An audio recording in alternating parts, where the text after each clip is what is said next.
In 1918, the Spanish flu came to Ireland. It killed over 23,000 Irish men, women and children. It wasn't that the virus was necessarily that strong, more that the people were weak, malnourished and with little medication. At that time, it was not unusual for an entire family to be struck down with the influenza. My mother's family did not escape this virus. They lived in a small cottage in a Glac Row just above where the Star of the Sea Church sits today.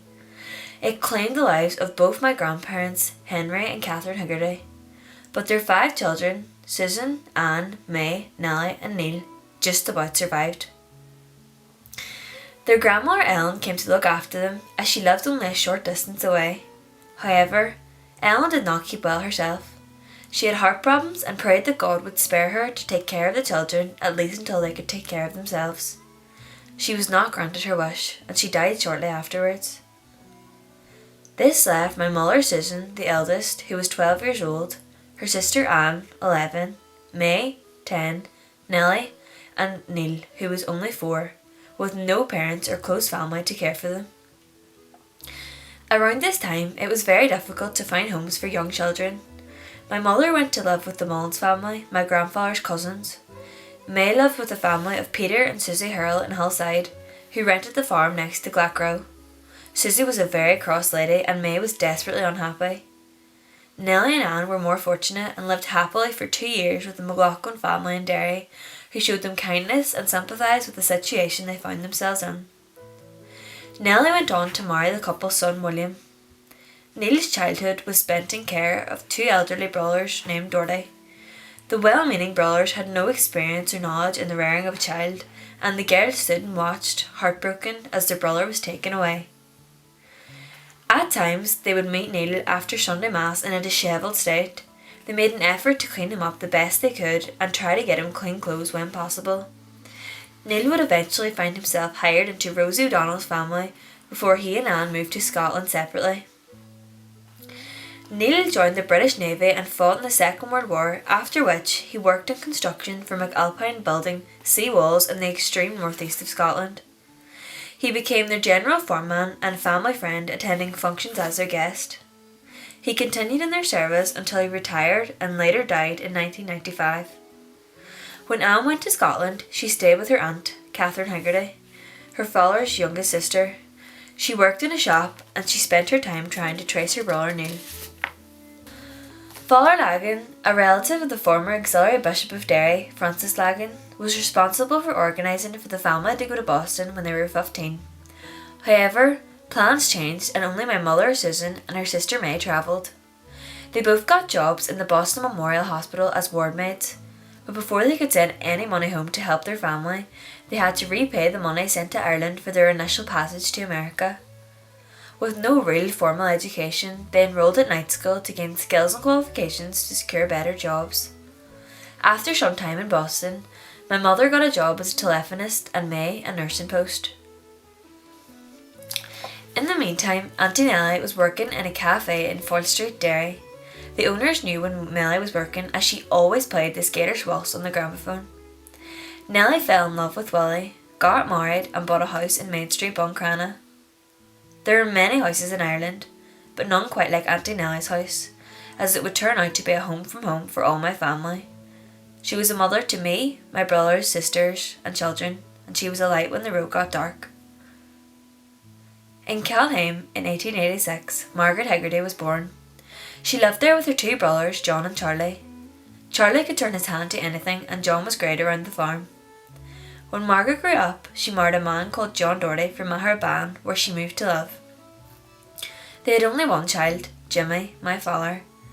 His father John died young, leaving just him and his mother in Maharaban. In 1932, my mother and May returned home from Boston on holiday. There was romance in the air. Susan and Jimmy became sweethearts and a decision was made that my mother would return to America, gather up a fare for both of them to leave Ireland and make a new life together in Boston. When my father broke the news to his mother that he was going to America to live, she was not happy and she insisted that he stay in Ireland to look after her. When Mama returned to Ireland with $100, enough to start their new life in Boston, she was devastated to find out Jimmy had changed his mind and they would have to stay at home instead. I often thought that my mother must have really loved my father to give up the excitement of a modern life together in America, trading what might have been for a damp cottage in Maharaban with no running water, particularly after the hardships she suffered as a child.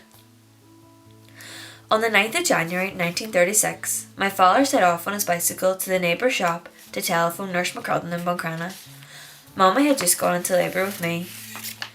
Over the next few years, the wee house got smaller and smaller as Mary arrived, then John, Kate, Harry, Anne, Helen, Liam and Bridgie. One of my first ever memories was my mother and father standing over John's crib with Auntie Nellie and Uncle Willie looking on. She was a very happy person. She sang, and I remember her teaching us the song, "Believe Me If All Those Endearing Young Charms." They had a simple life with a lot of love and friendship. My father looked after the farm and found work where he could. Over the years, he had to travel further and further away from home to find work. During the war in 1946, he worked at the docks in Derry. He would leave home on Sunday evening and then return on a Friday night. In the 50s, he went to work in Glasgow. Little did he know then that he would never work in Ireland again. He sent money home every week along with the local Glasgow papers, and often said that when he got a chance he would love to write a book about the different landladies he came across in his travels. My mother never kept in the best of health, and we simply just couldn't afford to get her the treatment she needed. Kathleen Given brought down what medicine she could from Derry to help her. Mommy gave birth to her 3 youngest children, Helen, Liam and Bridgie, at my Auntie Nellie's in Buncrana. The poor thing was just worn out and she had developed asthma. She needed a dry, warm house to recover before returning home to Maharaban. In Mommy's absence, Granny would come over from Kelheim to look after the rest of the children. She was very strict and not a great cook, so we often went down to Rosie O'Donnell's house complaining about Granny.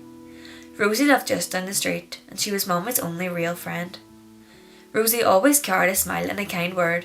If it wasn't for Mommy, Rosie and Nellie, I just don't know how we would have coped at all. My mother had 9 children and a husband who worked away from the farm for most of the year. She had to pay men to work around the farm and account for every penny she spent to her mother-in-law. Nothing she ever did was good enough. When my father returned home, Granny would be waiting to inform him of the money my mother had wasted while he was away. At 16, I was working in the shirt factory in Buncrana as a sloper. It was my job to cut out the shapes in the fabric. I was staying with Auntie Nellie at the time. Mary was just a baby. A couple of nuns knew that I wanted to become a nurse, so they contacted a friend in Coventry who secured a post as a student nurse for me. When they arrived at the door with the news, I was delighted. The nuns accompanied me by taxi to Maharaban for my mother's permission to go. She was happy for me as she knew it was my dream. Before long, I found myself standing before my mother again, this time to say goodbye. The money had arrived from my father in Glasgow to pay the fare to Coventry. Mommy put her arms around me and said, "God be with you every step of the way." This was the first time my mother had ever hugged me. It wasn't that she didn't love me, because I knew that she did. It was just the way things were. Many women of her time had learned to hide their true feelings in order to cope with the hardship in their lives. I said my goodbyes and left Ireland for the very first time. I was the first of my siblings to leave Ireland, but it wasn't long before Mary, John and Kate followed. Mommy was very upset when Anne left, as she was only 16.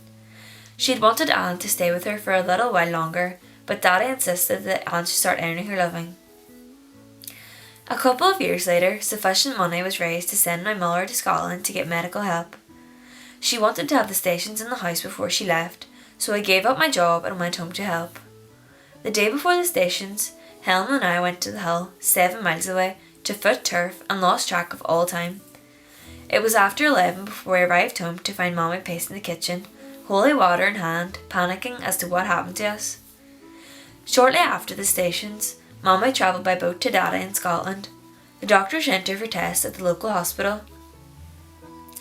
The message was sent to say that Daddy was going to ring shortly in Brennan's shop in Buncrana.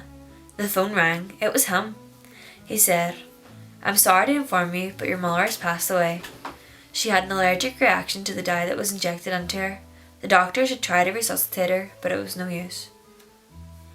I returned home by taxi to find Harry, Liam, Helen and Bridget in Rosie's, where I broke the news. We were all very upset that Mommy was gone. Then I informed the neighbours and walked over to Kelheim to tell Uncle Charlie and Mary Ann. They were all vexed. We did not take our mother home to be buried, we just didn't have the money. Harry went to Glasgow with me to the funeral. I still remember how very upset my father was and how he'd wished he'd been able to repay the $100 she brought from America. At that time, women were not allowed in the cemetery, so I never did see my mother being buried. After the funeral, my father instructed me to go home, close the farm, and bring the wains over to Luton to live. There was an auction in Maharaban. Anything of value was sold. Harry sold the cow, the heifer, and the wee Tom Dilly calf. Dan arrived in his Hillman car. He was there to take us all to the boat. I stood and watched as Helen brushed the kitchen floor for the very last time. It was the floor my mother must have brushed 1,000 times before. A floor she would never brush again. A voice called out, "What are you doing? Dan O'Donnell is here to take us to the boat." It was Granny. I will never know how Granny never understood that we had just lost her mother and we were leaving home forever.